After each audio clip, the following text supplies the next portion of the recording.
Hi, I'm Lights Camera Jackson and welcome to LCJ Live. Today is Sunday, December the 18th, 2022.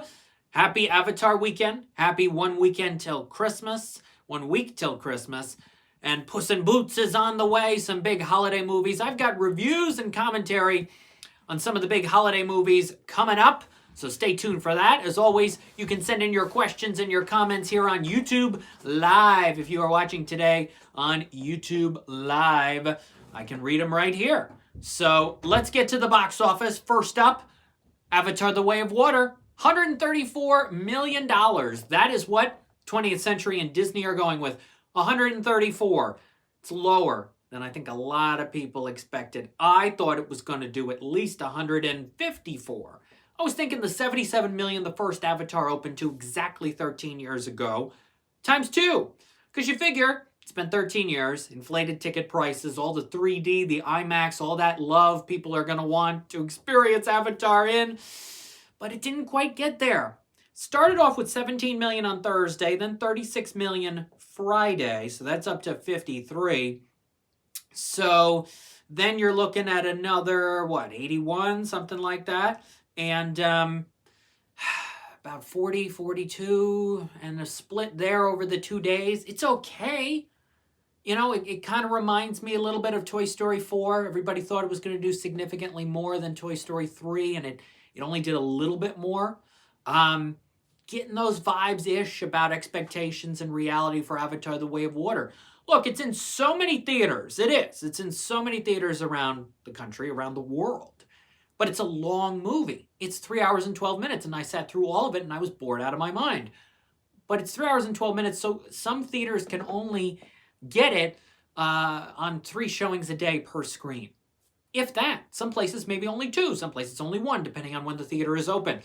But try getting 4 showings per screen. That's not going to happen for a 3-hour, 12-minute movie. So 134 million. I was at a showing Thursday. There were 7 people. I went to see it in 2D. As I wrote in my review, I wanted the stripped-down acoustic version of Avatar: The Way of Water. I didn't want the gimmick.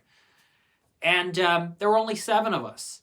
And I thought, well, everybody's going to go to the 3D and the IMAX. And clearly people did, but not quite as high as others hoped. Still one of the biggest opens of the year. Higher than Top Gun Maverick. Higher than Minions. Higher than the Batman by a little bit, I think. But not to the levels of Thor: Love and Thunder or Jurassic World Dominion or Doctor Strange or Black Panther: Wakanda Forever, and certainly not to the degree of the 253 million, something like that Spider-Man No Way Home opened to a year ago. So here we are. It's Avatar: The Way of Water, 134. Now, the first Avatar made 750 million domestically. Will this get to that? I don't know. At this point, maybe it gets to 500, but it just depends on how the next few weeks go. Christmas, New Year's. Are people going to wait? I now really think that Megan, when Megan opens on January 6th, I do think Megan's going to be number 1 that weekend. So we'll see. It's a good open. It's not an extraordinary open. It's not an out-of-this-world open. But that's Avatar: The Way of Water. We're still waiting on the box office results for several other movies. What I can tell you at this point is that it's going to be a good battle for second place. Let's see. Between Black Panther and Violent Night. Violent Night added 5 million. It's at 35. Black Panther probably about 5.5 million.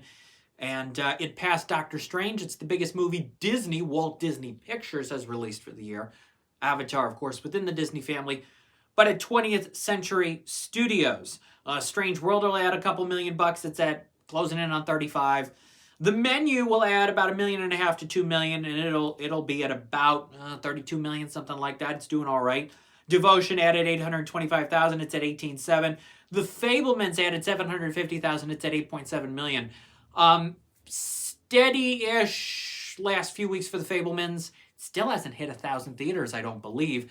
If Universal keeps waiting and waiting, Christmas, New Year's, more of the award season nominations, things like that, I think it'll pass 10 million, but it's not a blockbuster by any means. It's not even going to hit the 38 million that West Side Story made.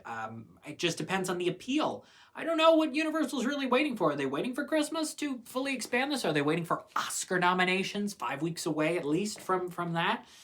It's an interesting call there. I heard The Bells 309,000. It's at 5 million. The Whale added 170,000. It's at 596. The Whale goes nationwide on Tuesday afternoon.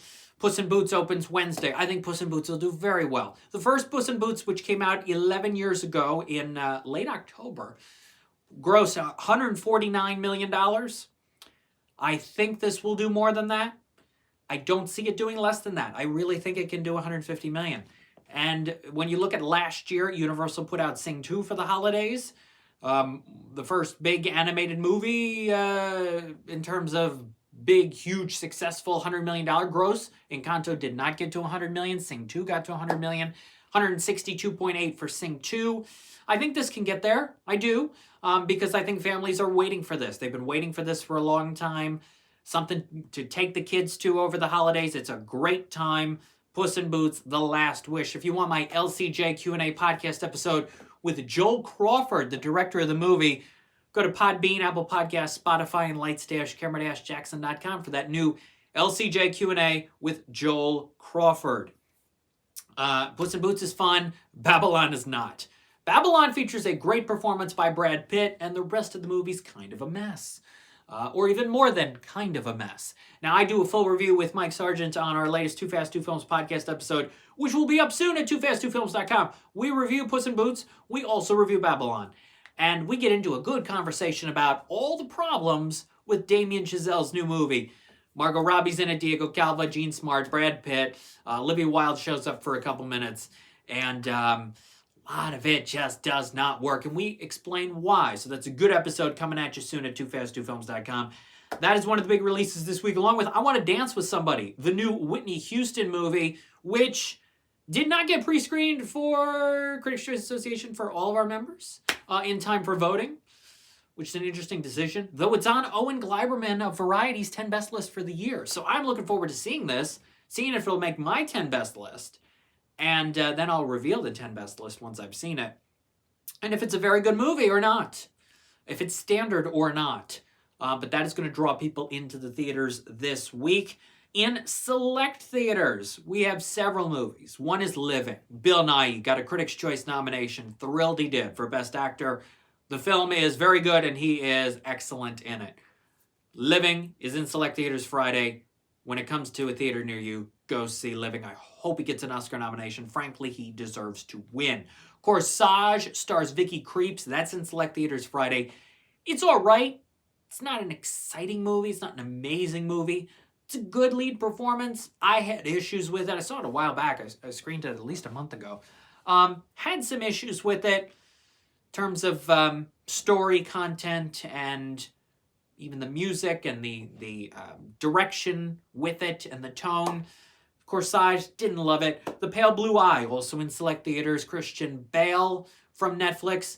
I like it. I don't think it's amazing. I think it's got some problems a little early, a little in the midsection. Later on, it gets interesting. There are some twists in it, some legitimate surprises. The Pale Blue Eye. It'll be on Netflix on January 6th, but it's in select theaters this coming weekend. Also, Women Talking. Women Talking is a good film with an excellent score and some strong performances from Rooney Mara and Ben Whishaw, who I wish were getting more awards attention, but it's a competitive year for a lot of categories.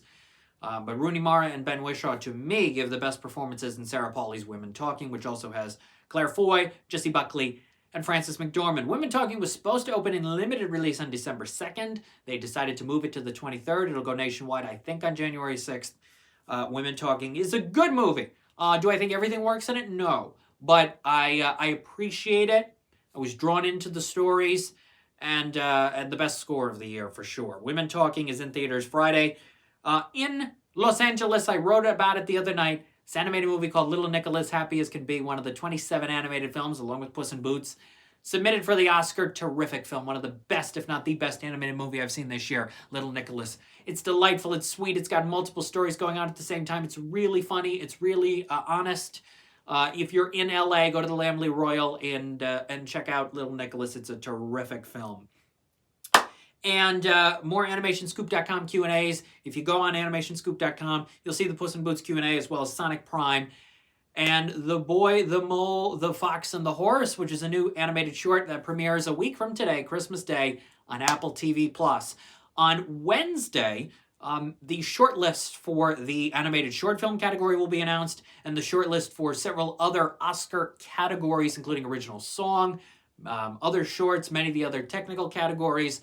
So we will have a pretty good idea when they narrow it all down of which ones in those specific categories could be nominated. So that'll be on Wednesday. And then the Oscar nominations themselves, not till I think somewhere around January 24th. But we will have that news on Wednesday, which will be very exciting for awards fans. The Golden Oreos. Hi there. What is a holiday movie you'll go back to around this time of year? Great question.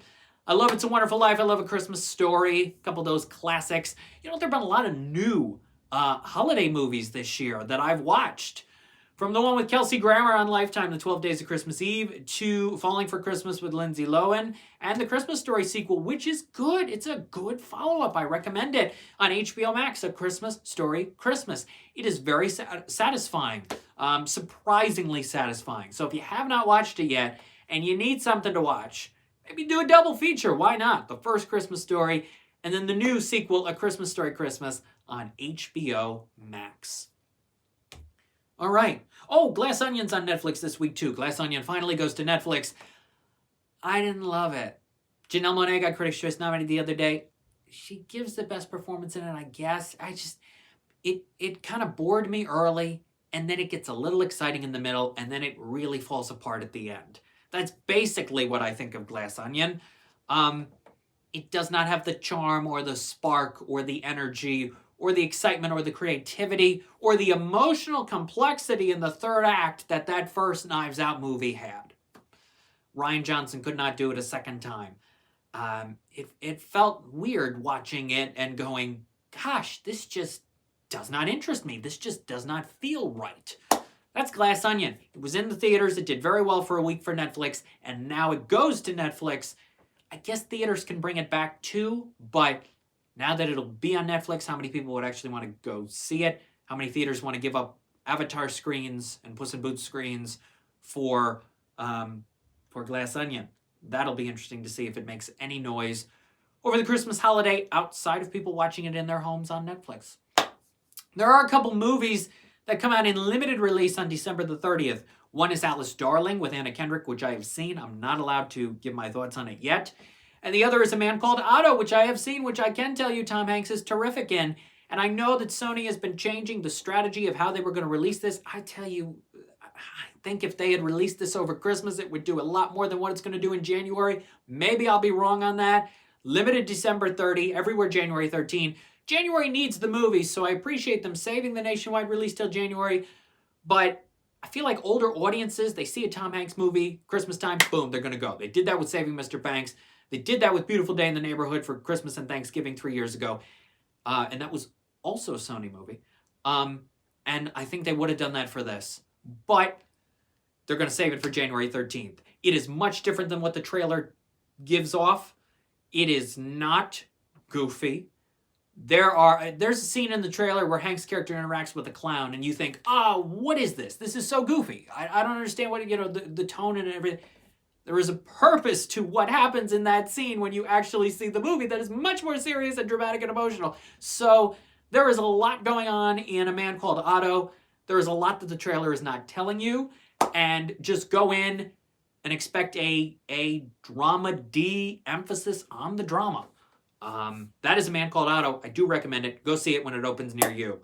By the way, with 1 week to go till Christmas, your last chance before Christmas to get My Very Rocky Christmas, my new holiday book. A portion of the proceeds go to the Nature Conservancy's Plant a Billion Trees campaign. Get it on Amazon, IndieBound, Goodreads, shop tbmbooks.com. My Very Rocky Christmas. Been a passion project for a long time. Nice story you can share with your family for Christmas time. Your last chance to get it before Christmas. I hope you do. I hope you enjoy it. I hope you love the experience of reading it, because I love the experience of making this. That is My Very Rocky Christmas. For all of my reviews and thoughts and interviews, as always, go to the website. It's lights-cameron-jackson.com. I've got my Mickey hat here with me. Oh, it's a little small. I may not be able to get... There we go. Now I gotta see. I think I gotta turn it a little. Yeah. Lights-camera-jackson.com. Be sure to follow me on Twitter. That's at LCJ Reviews. Instagram at LightsCamJackson. YouTube.com/LightsCameraJackson.